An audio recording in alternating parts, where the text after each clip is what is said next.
गुरुर्ब्रह्मा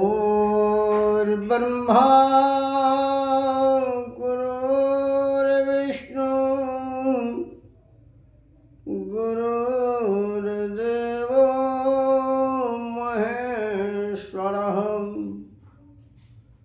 गुरु साक्षात् परब्रह्म तस्मै श्री गुरुवे नमः।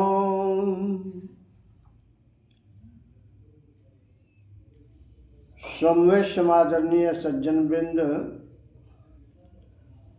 आदरणीय माताओं एवं भक्तिमती बहनों,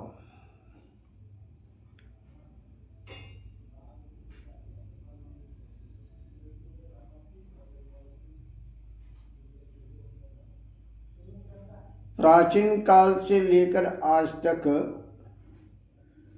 जितने भी ऋषि मुनि हुए, जितने भी संत महात्मागण हुए,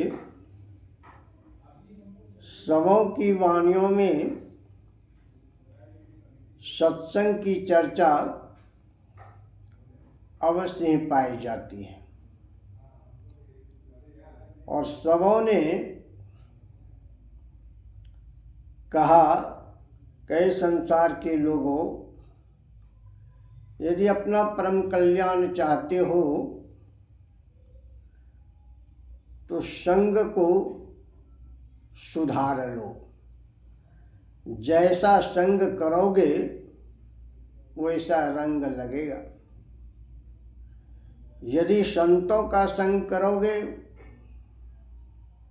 तो परम मोक्ष को प्राप्त करोगे, क्योंकि संत संग अपवर्ग कर कामी भव कर पंथ, और कहीं संत कवि कोविद श्रुति प्राण सदग्रंथ। मर्यादा पुरुषोत्तम भगवान श्री राम ने शनकादिक मुनि से कहा कि संतों का मार्ग, संतों का संग मोक्षप्रद है, अर्थात मोक्ष को प्रदान करने वाला है, और संसार का मार्ग बंधन का कारण है। शरीर और संसार के बंधन में परे रहना, इस बंधन को तैयार करना, ये संसार का मार्ग है। सांसारिक लोगों के संग में हम रहेंगे तो संसार के बंधन में पड़े रहेंगे, अर्थात आवागमन के चक्र में पड़े रहेंगे। लेकिन यदि हम संतों के मार्ग पर चलेंगे, संतों का संग करेंगे, संतों का दर्शन करेंगे, संतों का स्पर्शन करेंगे, संतों के समागम में भाग लेंगे, तो निश्चय ही एक न एक दिन परम मोक्ष की प्राप्ति होगी। भगवान श्री राम कहते हैं सनकादिक मुनि से कि हे मुनियों, मैं कह रहा हूं ऐसी बात नहीं है। जितने भी संत हो गए, जितने भी कवि हो गए, जितने भी पंडित हो गए, सबों का कहना है। इतना ही नहीं, वेदों में भी ये है बात, पुराणों में भी है, जितने भी सदग्रंथ हैं सब में ये प्रमाण है कि संतों का मार्ग मोक्ष का मार्ग है और वासना युक्त मनुष्यों का मार्ग संसार में रहने का है। जैसा संग करेंगे हम वैसा रंग लगेगा। संत मत सत्संग में संतों की मत की प्रधानता है और संतों की वाणियां अकाट्य वाणियां होती है। संत की वाणियां उनके अंदर की वाणियां होती है, अनुभव गम्य वाणियां होती है, जो जिसको हम काट नहीं सकते। संत कबीर साहब ने कहा ज्ञान बढ़े गुणवान के संगत, ध्यान बढ़े तपसी संकीर्ण, और मोह बढ़े परिवार के संगत, लोभ बढ़े धन में चिद्न्न, क्रोध बढ़े नर मूढ़ के संगत, काम बढ़े त्य संकीर्ण, अब बुद्धि विचार विवेक बढ़े, कवि दीन सुसज्जन संगत किन्न। संत कबीर साहब कहते हैं कि ज्ञानियों का संग करेंगे तो ज्ञान बल बढ़ेगा, तपस्वियों का संग करेंगे तप बल बढ़ेगा, ध्यानियों का संग करेंगे ध्यान बल बढ़ेगा, मुनियों का संग करेंगे मनन शक्ति बढ़ेगी, योगियों का संग करेंगे योग बल बढ़ेगा,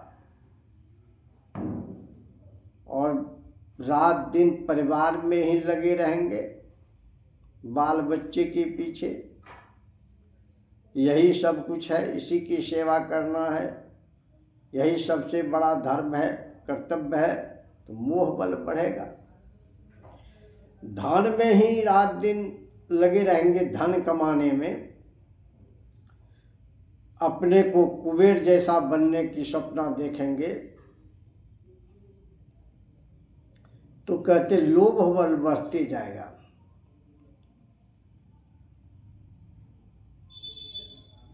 तो ज्ञान बढ़े गुणवान के संगत, ध्यान बढ़े तपसी संकीर्ण, और मोह बढ़े परिवार के संगत, लोभ बढ़े धन में चिद्न्न, क्रोध बढ़े नर मूढ़ के संगत, काम बढ़े त्य संकीर्ण।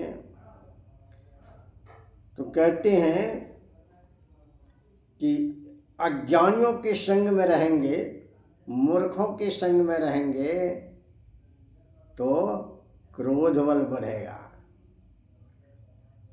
मूर्ख किसको कहते हैं?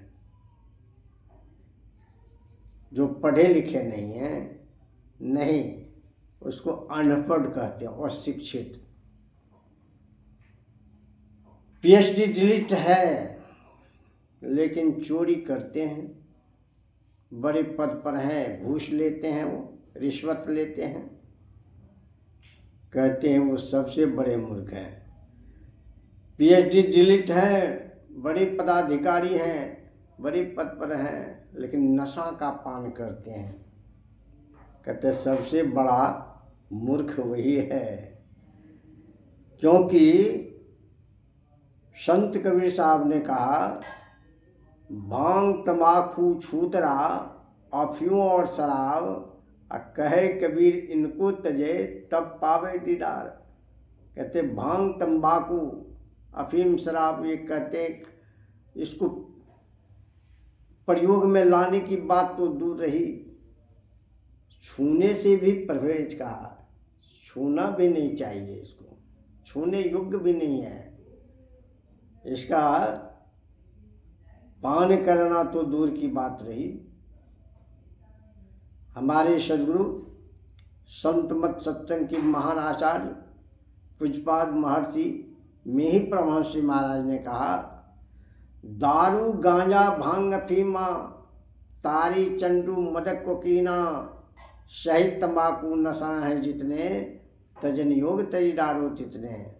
कहते ये सब त्यागने योग्य है, क्योंकि ये भक्ति मार्ग का पादक है। संत कबीर साहब ने भी कहा कि अगर इसका पान करते हैं आप तो दर्शन नहीं होगा, आत्मा का दर्शन, परमात्मा का दर्शन कभी नहीं मिलेगा।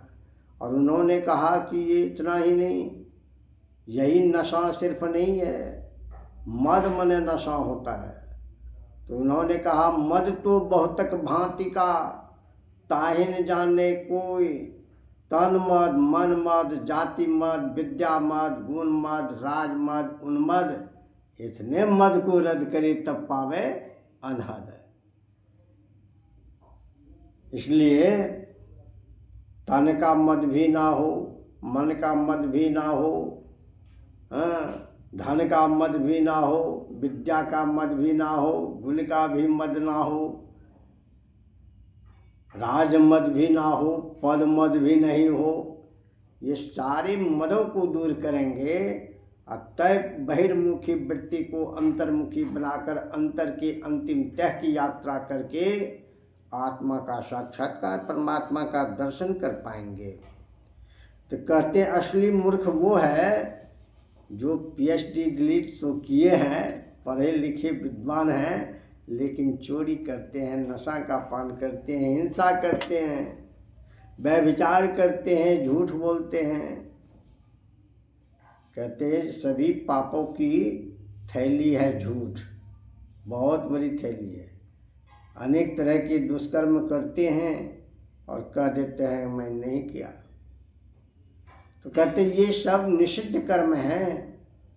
ये निषिद्ध कर्मों को छोड़ना पड़ेगा, तभी आप विद्वान कहला सकते हैं, बुद्धिमान कहला सकते हैं, विचारवान, विवेकवान, चरित्रवान बन सकते हैं। तो कहते हैं कि क्रोध बढ़े नर मूढ़ के संगत, काम बढ़े त्या संकीर्ण। तिरिया पुरुष के संग में, पुरुष तिरिया के संग में ही रात दिन रहे तो कहते हैं वासना बल बढ़ेगा। अंत में कबीर साहब कहते हैं बुद्धि बल, विचार बल, विवेक बल, ये सभी बल कहाँ बढ़ेंगे? तो कहते हैं संतों के संग में। संतों के संग में क्यों बढ़ेंगे? क्योंकि संत चोरी, नशा, हिंसा, व्यभिचार, झूठ से ये 5 पापों से दूर रहते हैं। 5 पापों को जो निषिद्ध कर्म है, जो सबसे बड़ा पाप है, कहते हैं इसको दूर किए हैं जीवन से, अर्थात विचारवान, विवेकवान, चरित्रवान होते हैं।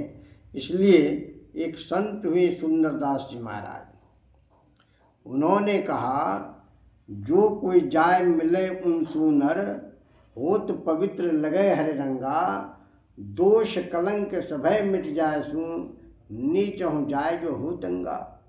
जो मल और मलिन महाति, गंग मिलियो हो जात है गंगा, और सुंदर शुद्ध करे तत्काल जो है जगमाही बड़ो सत्संगा।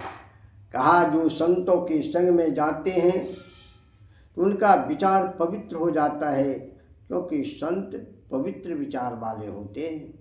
उस पर ईश्वर भक्ति का रंग लग जाता है, क्योंकि संत के ऊपर ईश्वर भक्ति का रंग लगा हुआ रहता है, और तब विचार पवित्र हो गया, ईश्वर भक्ति का रंग लग गया।